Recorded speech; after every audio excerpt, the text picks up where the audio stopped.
Welcome to Sociological Perspectives.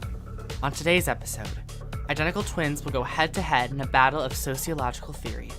Will there be a victor, or are all perspectives valid when it comes to the automatic nature of online pricing algorithms? It all starts now on Sociological Perspectives. Identical twins Jack and Luke have entered the conference room, ready to present their cases on automatic algorithms involved in online shopping. Luke is approaching this case through a functionalist perspective, while Jack is playing the role of a conflict theorist. We checked in with both men before they shared their perspectives. Luke, how do you think today's conference is going to go? I think it's going to go pretty well. My perspective is one that makes sense given the current state of the economy, and I like its focus on responsibility among the people. It's definitely the most straightforward one that I know of. How do you think today's conference is going to go, Jack?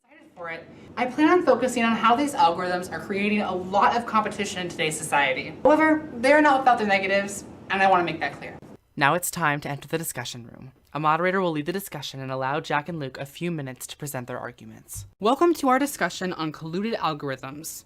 We have two young men here today to talk about their viewpoints on an NPR article titled When Computers Collude, written by Greg Rosalsky. Luke, what perspective will you be using today to analyze this article? I'll be using the functionalist perspective to analyze how society can operate in combat with these algorithms. And Jack? I will be using the conflict perspective to show how algorithms are creating competition and maintaining social class disparities. Luke, you may take the stand.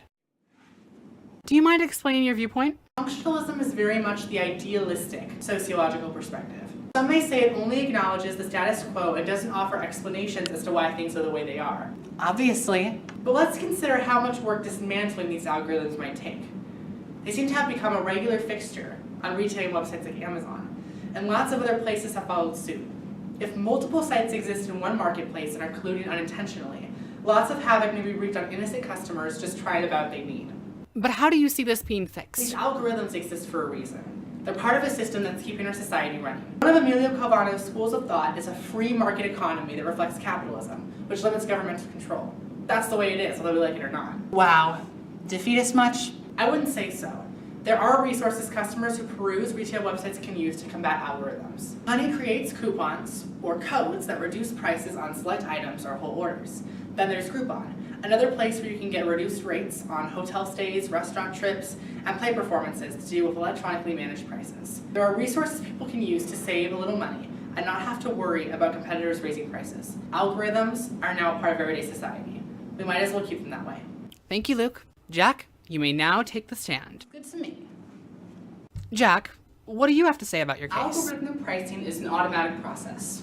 Since the system itself has evolved since its first reported use in the 1980s, it has become easy to step away from it and let it take care of itself. Isn't it fun to see which site or store has similar products and if they're selling for less or more? I have. Jack, I don't think finding the first Foxtrot treasury at two different prices at two different half-price bookstores count. Not that silly. I'm talking about dolls, used video games, books. We're getting off topic here. Jack, do you mind getting back on track? This is where competition comes in. I think algorithms provide the American economy with healthy competition. When we set our eyes on something we want, and if it's available at multiple locations, we can compare and contrast what something is being sold at.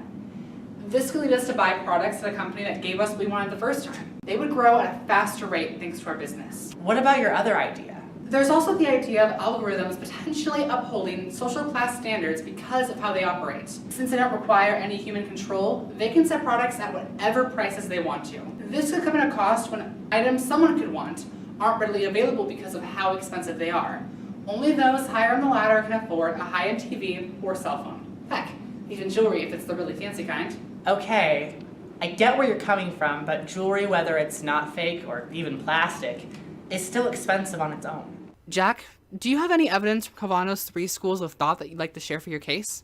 The idea of a new organization monitoring algorithms for physical and online retailers fits with what I'm talking about today. This organization would be a newly created agency where algorithms would be tested on government computers before being released to the general public in order to see how they run and if that running is illegal. Having this governmental control could change what different social classes can obtain and stiffen the amount of competition businesses have. Prices could increase and leave some products forever unattainable by those who may not be able to change where they are in society. This control could also lead to limits on companies who might want to make certain moves that would give them an advantage over their rivals. That would make two similar places, such as two retail stores and grocery stores, indistinguishable in terms of what they offer if we ignore other factors.